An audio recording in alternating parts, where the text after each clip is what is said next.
여러분 안녕하세요. 반갑습니다. 다윤쌤입니다. 오늘은 세무이급 110회차 문제 4번부터 쭉 풀어보도록 할게요. 자, 일단 4번은 결산 정리고요. 1번부터 한번 풀어볼게요. 자, 우리 부가세 관련 자료이다. 아래 자료를 이용해서 부가세 대급금이랑 부가세 예수금 정리하는 회계 처리를 하시오. 자, 입력된 데이터는 무시하고요. 납부세액이 나오면 미지급 세금으로, 환급세액이 나오면 미수금으로, 가산세는 세금과 공가, 공제회익은 자비익으로 처리하라고 나와 있네요. 자, 그럼 정리를 하실 때 하나하나씩 정리를 해주시면 돼요. 저는 바로 입력을 보통 하거든요. 입력하면서 말씀드릴게요.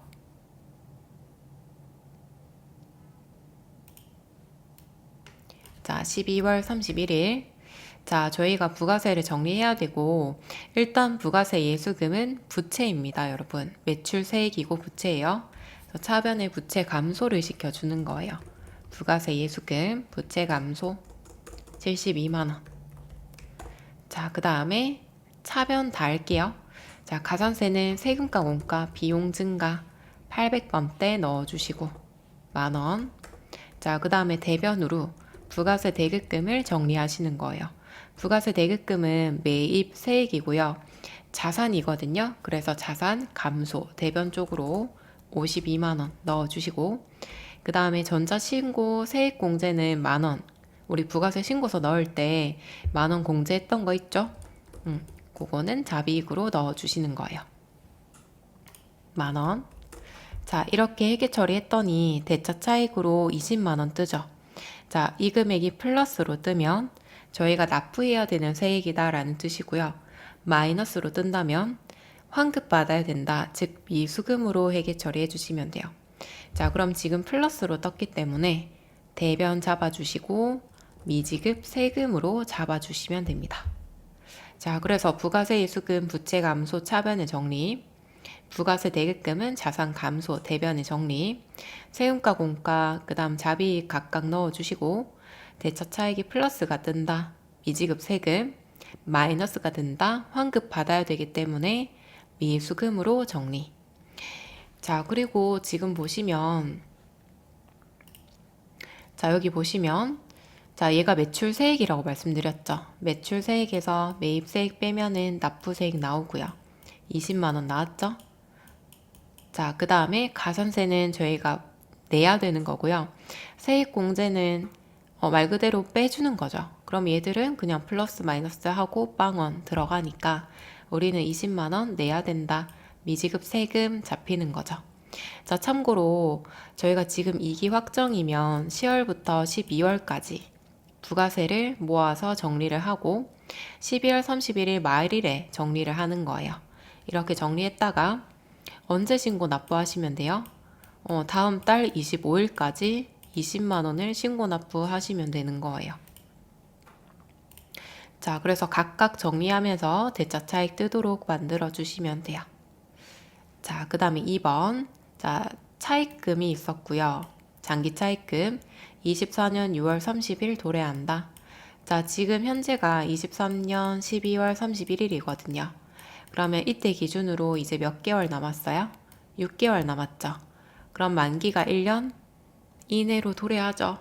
자, 그럼 이제 비유동 부채가 아니라 유동 부채로 바꿔주시는 거예요. 자, 그래서 차변에 장기 차입금 비유동 부채 감소 거래처 걸어주고, 자, 그 다음에 대변에 유동성 장기 부채 걸어주고, 그 다음에 거래처. 자, 그래서 차변에는 비유동 부채를 감소시켜주고, 대변에는 유동성 장기 부채. 자, 얘는 유동 부채거든요. 그래서 유동 부채를 다시 증가시켜주고, 유동성 대체 처리하는 거예요. 이제 만기가 1년 이내로 남았습니다. 조만간에 저희가 갚아야 되니까 1억 원이 유출될 것입니다. 이렇게 알려주는 거예요. 자, 그 다음에 3번 대손율. 이거 자동 가능하죠? 그죠? 자, 그러면은 프로그램에서 결산 자료 입력 들어가시고,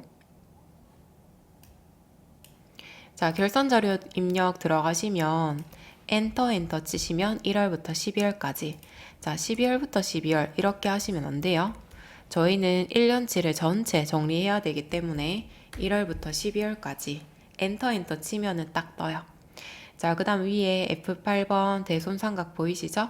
여기 클릭하시면 대손율은 1%. 그대로 있죠? 그럼 얘들이 알아서 계산을 해줄 거예요. 자, 근데 이때 외상매출금이랑 미수금에 대해서만 1% 설정하시오 라고 했죠.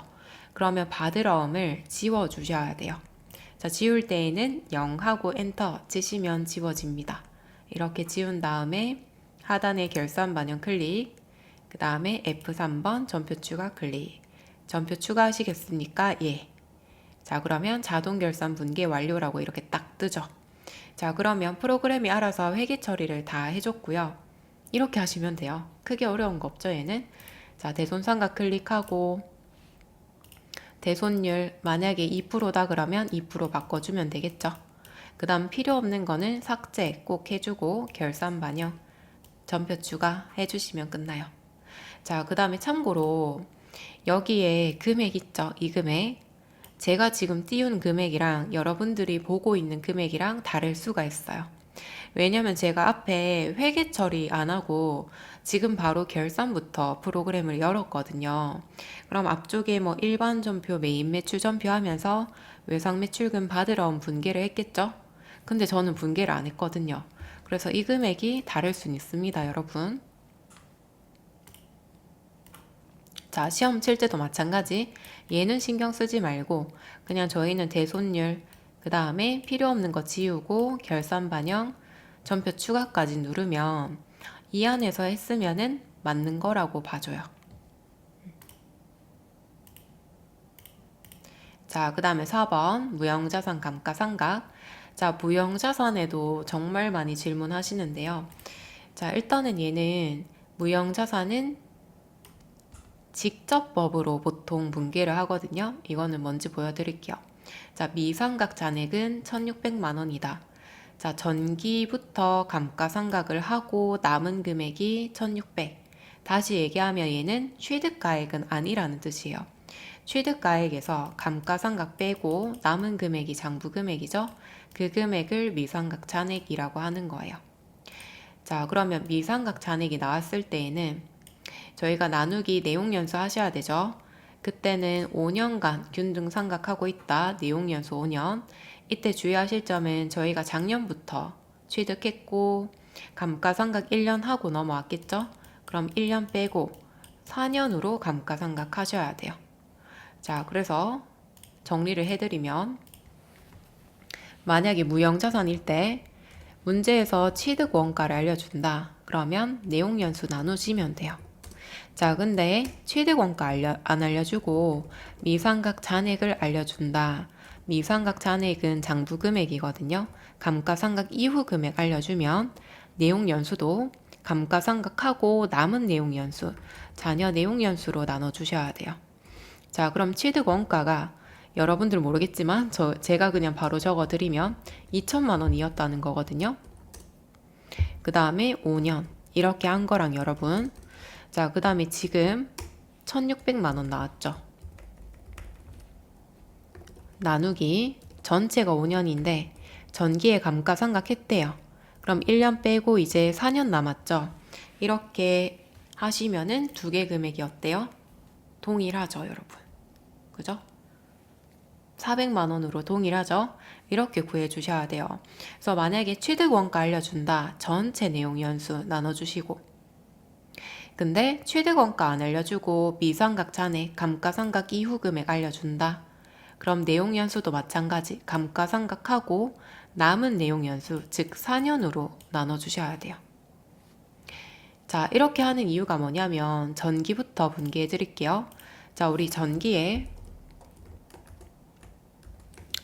취득 원가 2천만 원 나누기 5년 했겠죠. 그러면 무형자산 상각비 400하고 대변에 직접법으로 하기 때문에 무형자산 지금 영업권이죠. 영업권 400만 원을 직접적으로 차감시켜요. 자, 그럼 처음에 2천만 원 장부에서 400만 원 빠지면 얼마 남아요? 1,600만 원 남겠죠. 그죠? 자, 그래서 1,600만 원에 나누기 할 때에는 전기의 감가상각을 1년 했기 때문에 남은 연수로 나눠주셔야 이게 금액이 맞아 떨어지는 거예요. 아셨죠, 여러분? 그럼 단기에도 동일하게 하면 되겠죠? 단기에도 무형자산 상각비 400하고 대변에 영업권 400하고 자, 이렇게 감가상각하면 또 내년엔 얼마가 남아요? 1600에서 400 바로 차감시켰죠. 그러면 1200만 원이 될 거고요.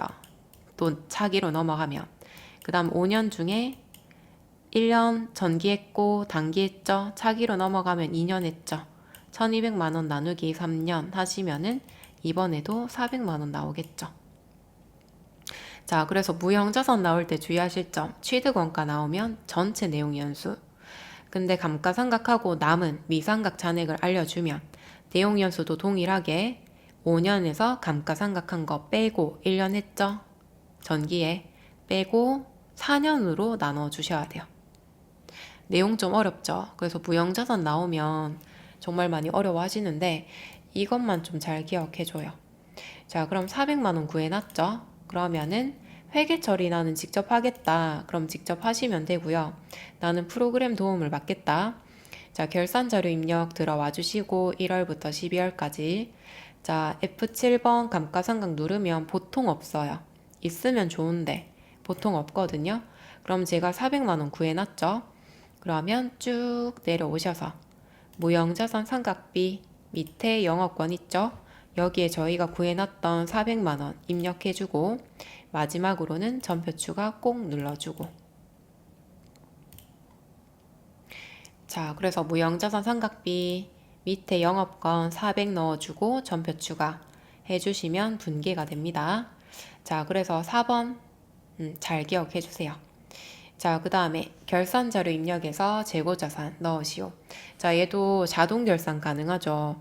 근데 또 출제위원이 어렵게 내고 싶다 그러면 금액만 나오는 게 아니라 또 옆에 포함시켜야 될지 말아야 될지 고민하게 만들거든요.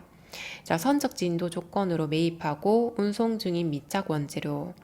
자, 선적진도 기준이면 선적, 배에다가 물건을 실는 순간 판매된 걸로 보겠다라는 거거든요. 그러면 얘는 매입자 거예요. 그죠? 판매된 걸로 본다 하니까 구매자 거. 근데 저희 입장이 지금 미착 원재료래요. 미착 원재료는 아직 도착하지 않은 원재료고 저희가 구입하는 입장이죠. 그러면 우리 거니까 플러스 더하기 해주시고 제공품은 그냥 넣어주면 되고 제품은 수탁자가 보관 중인 위탁 제품이 미포함되어 있다. 자, 일단 위탁자는 우리라고 생각하세요. 우리 공장. 그 다음에 수탁자로 맡겨서 우리 회사 제품 팔아주세요 라고 맡기는 거거든요. 그래서 우리 회사 제품이 수탁자의 창고에 이렇게 있대요. 근데 이거는 누구 거냐? 우리 겁니다. 포함시켜줘야 돼요. 자, 그러면 언제 미포함시키냐? 자, 수탁자가 소비자에게 판매를 했다. 그러면 제외를 시키는 거고요. 지금 현재는 수탁자가 우리 회사 제품인 위탁 제품을 가지고 있기 때문에 더하기 해주셔야 돼요. 자, 그럼 원재료는 9,500으로 등록, 제공품은 7,000, 제품은 1억 4천으로 등록하시면 됩니다. 자, 그럼 등록해 볼게요.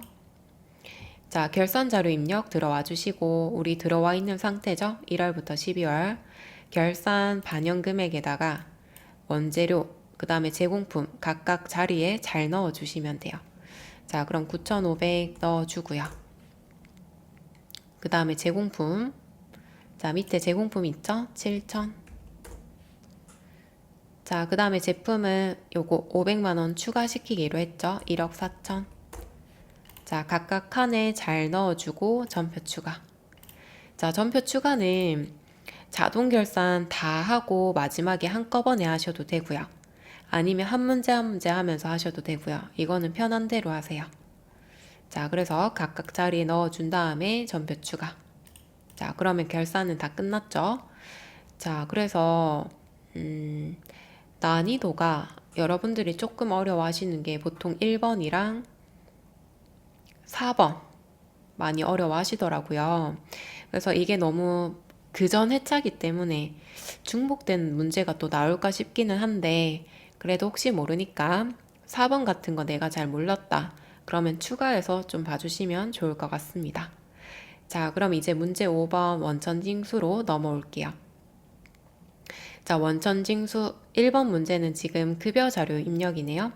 근데 이때도 난이도가 조금 있네요. 그죠?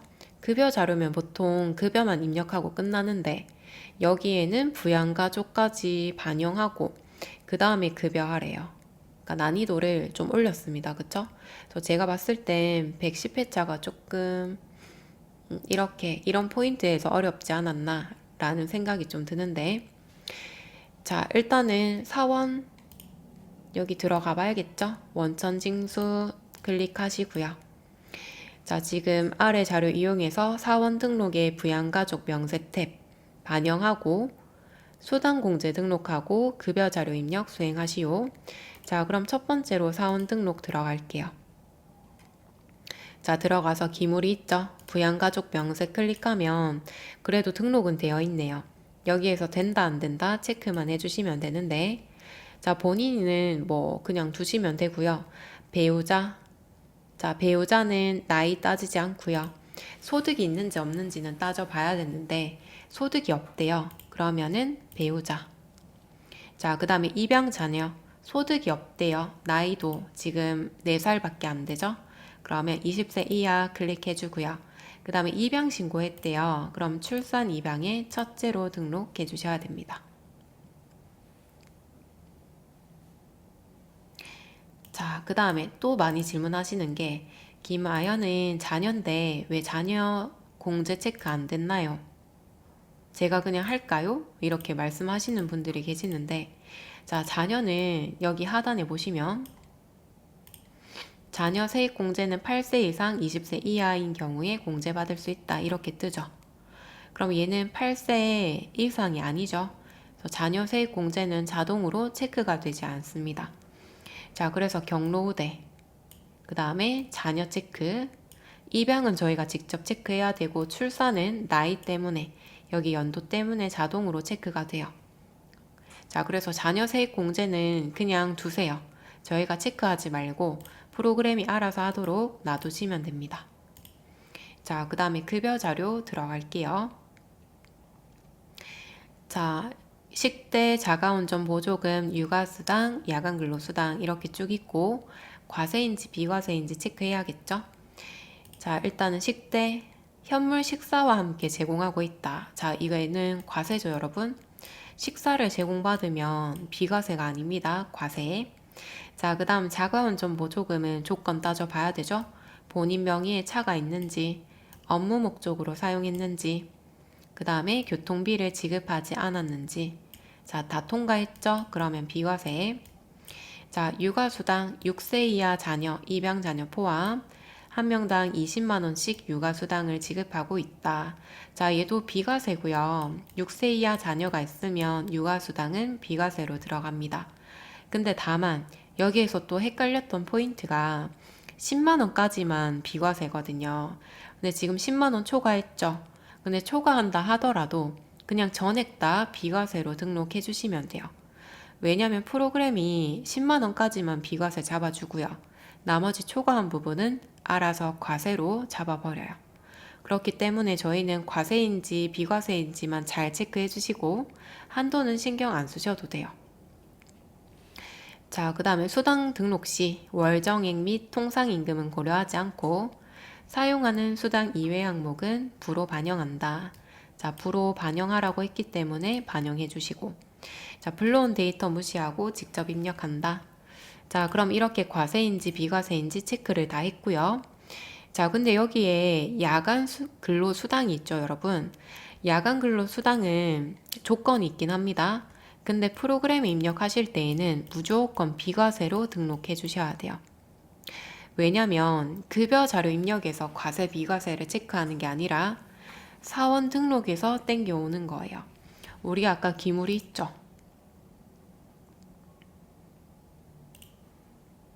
사원 등록에 자, 기물이 보면 자, 여기 보시면은 생산직 등 여부 부, 연장근로 비과세 부, 여기에서 부처리 되어 있으면 저희가 비과세로 등록을 해놔도 과세로 땡겨가요. 그래서 사원 등록에서 판단할 사항이지 급여 자료 입력에서 판단하는 게 아닙니다. 그렇기 때문에 무조건 비과세로 등록하셔야 되고, 만약에 과세로 등록했다 그러면 틀린 거예요. 야간 근로 수당은 무조건 비과세로 등록하셔야 됩니다. 아셨죠? 과세로 등록하시면 틀린 겁니다, 여러분. 무조건 비과세. 자, 그러면 급여 자료 입력 들어갈게요. 네, 들어가고 수당공제 등록부터 먼저 해야 되죠. F4번 수당공제. 자, 필요 없는 거 부처리하라고 했습니다. 상여 없죠. 직책 없죠. 월차 없었죠. 그 다음에 식대는 과세였죠. 부처리. 자가운전 보조금 비과세. 야간 무조건 비과세. 그럼 1번 과세로 식대 잡아주고요. 자, 그 다음에 육아수당 비과세 잡고 F2번 누르고 육아수당. 자, 월 10만원 뜨죠? 자, 이렇게 넣어주시면 돼요. 자, 그 다음에 공제등록 확자금 부처리 할게요. 자, 그 다음 7월. 자, 지급일은 위에 있죠? 7월 10일. 자, 이렇게 만들어 주신 다음에, 자, 그 다음에는 그냥 그대로 타이핑하면 됩니다.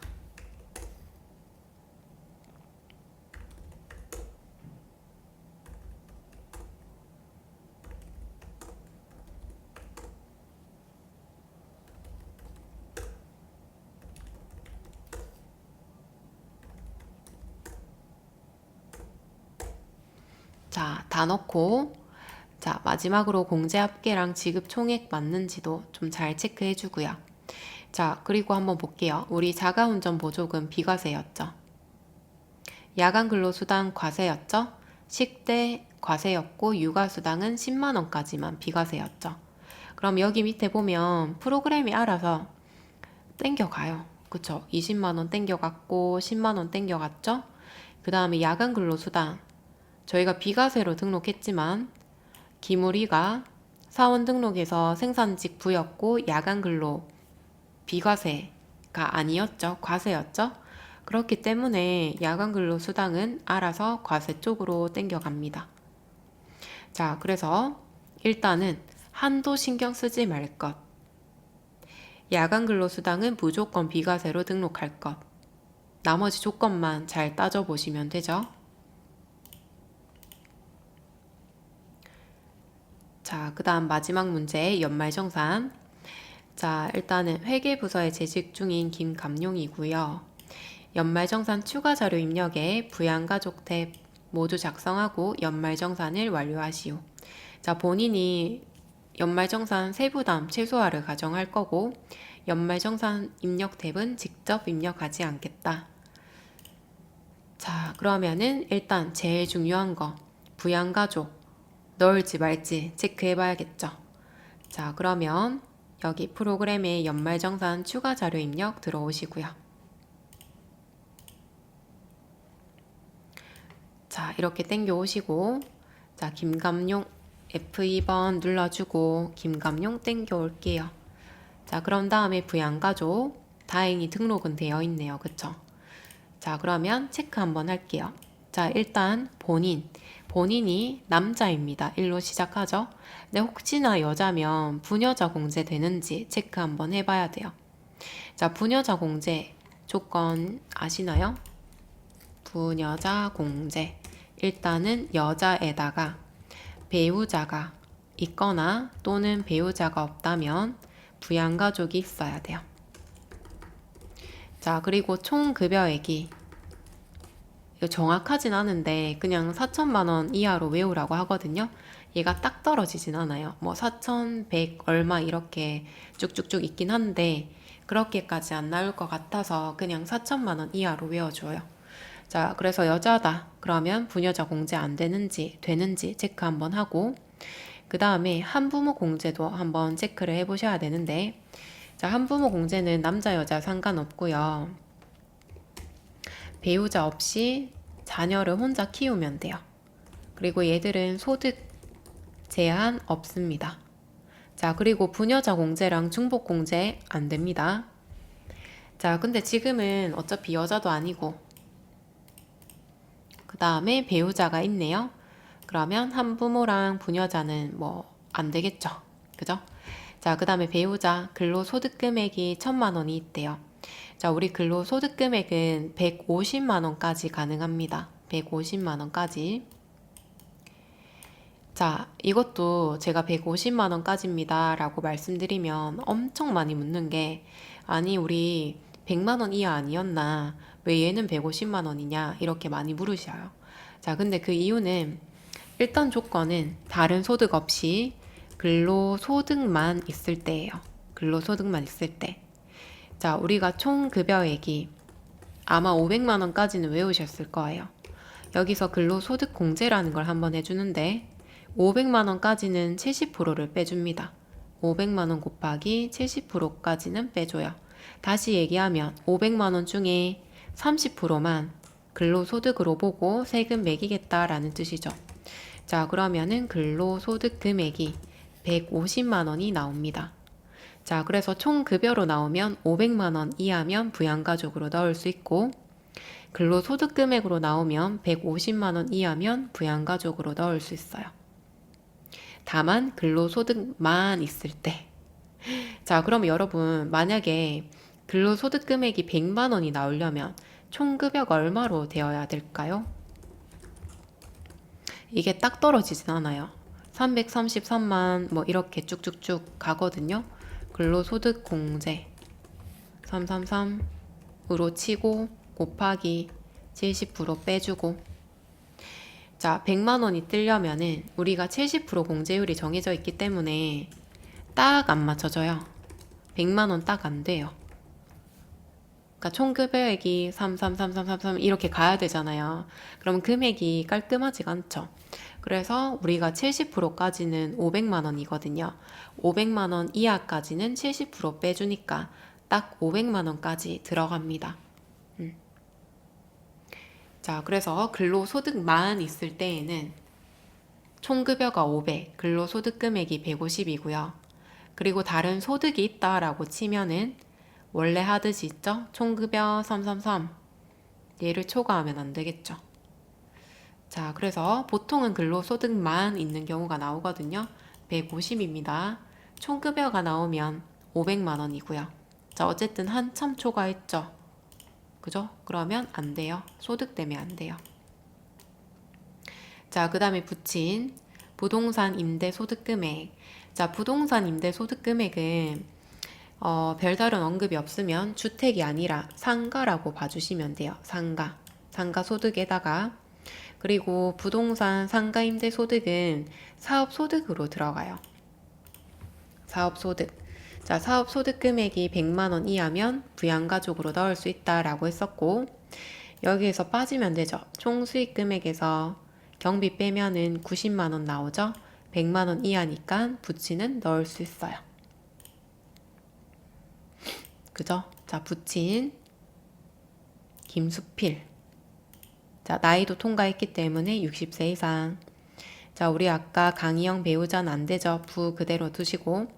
자, 그 다음에 아들, 딸, 초등학생, 취학 전 아동이고, 그 다음에 소득 없고, 그러면 20세 이하 클릭해 주시면 돼요. 됐나요? 자, 그리고 아까도 말씀드렸지만 자녀 8세 이상부터 20세 이하까지 자녀 동그라미 되고, 얘는 4살이니까 자녀 세액공제 안 됩니다. 자, 그 다음 연말정산. 자, 우리 보험료. 자, 보험료는 나이 따집니다, 여러분. 나이, 소득 다 따져요. 자, 그러면 우리 본인 거는 되죠? 배우자 안 되죠? 소득 있었죠? 자, 부친 되죠? 자, 부친 되는데 여기 만기까지 납입액이 만기 환급액보다 크다. 자, 만약에 제가 만기까지 100만 원을 넣었어요. 근데 환급액이 70만 원이래요. 그럼 이런 경우에는 저축성 보험이 아닙니다. 지금 이 단서가 저축성 보험인지 아닌지를 한번 따져봐라 이건데, 저희가 만기에 환급받는 금액이 납입액이 더 크대요. 그럼 얘는 저축성 보험이 아닙니다. 그래서 넣어주시면 되고, 딸 넣어주시면 되죠. 나이 소득 통과했죠. 자, 그래서 나이랑 소득 다 따지고 저축성 보험료 제외하고 나머지 넣어주시면 돼요.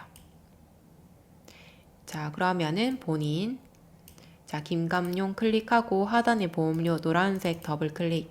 자동차는 국세청 일반 쪽에 30. 자, 그 다음에 부친 클릭하고요. 보험료 더블 클릭하고, 자, 일반, 국세청 일반 15만원. 딸 클릭하고 하단에 보험료 더블 클릭. 이번에도 국세청 일반에 35만원. 자, 그 다음에 교육비. 교육비는 나이는 안 따지는데 소득은 있는지 없는지 따져보셔야 됩니다.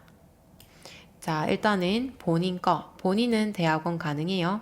대학원은 본인 거만 가능. 다른 사람 대학원 건 안 돼요. 자녀의 대학원 안 됩니다. 대학원은 본인까지. 자, 그 다음에 아들은 초등학생이고요. 수업료 당연히 되겠죠. 자, 근데 학원비는 안 돼요. 학원비는 누구까지? 미취학 아동까지. 초등학생, 중학생, 고등학생, 성인 학원비는 안 됩니다. 자, 그 다음에 딸 어린이집 교육비 가능하죠. 자, 그러면 바이올린 학원비 제외하고 다 넣어주시면 돼요. 자, 본인 클릭하시고 여기 하단에 보시면 교육비가 있죠. 여기 500. 자, 그 다음에 김정은 클릭하고요. 하단에 여기 800만 원만 딱 넣어주고, 그 다음에 초중고죠. 마우스 갖다 대시면은 초중고는 2번. 자, 근데 여기에서 또 많이 물으시는 게 있어요. 자, 초중고 한도가 여기 하단에 팁을 보시면 300만 원이라고 적혀 있어요. 연 300. 그냥 저는 800만 원으로 등록을 했죠. 둘 다 정답이에요. 800만 원으로 입력을 하셔도 프로그램이 알아서 300까지만 계산을 합니다. 그렇기 때문에 800으로 입력해도 정답. 본인이 직접 300만 원까지 넣어주셔도 정답. 둘 다 정답입니다. 자, 그 다음에 딸 김준희. 자, 교육비 클릭하시고요. 180. 자, 그 다음에 마우스 갖다 대시면 1번 취약전 아동 있죠? 1번.